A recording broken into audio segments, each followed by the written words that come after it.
people living in this country moved here from abroad. That is, of course, an all-time high. It's a similar number, by the way, in the United States, also an all-time high. The number of immigrants who entered the EU from non-EU countries doubled between 2021 and 2022 alone, and of course, it's gotten much higher since. And we know this situation, it didn't materialize in a vacuum.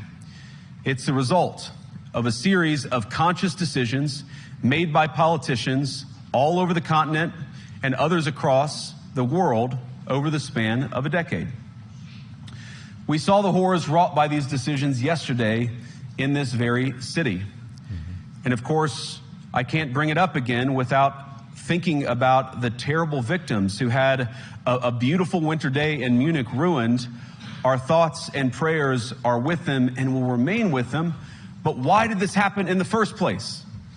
It's a terrible story, but it's one we've heard way too many times in Europe and unfortunately too many times in the United States as well. An asylum seeker, often a young man in his mid-20s, already known to police, rams a car into a crowd and shatters a community. How many times must we suffer these appalling setbacks before we change course and take our shared civilization in a new direction? No voter on this continent went to the ballot box to open the floodgates to millions of unvetted immigrants. But you know what they did vote for? In England, they voted for Brexit, and agree or disagree, they voted for it. And more all over Europe, they're voting for political leaders who promise to put an end to out-of-control migration. Now, I happen to agree with a lot of these concerns, but you don't have to agree with me.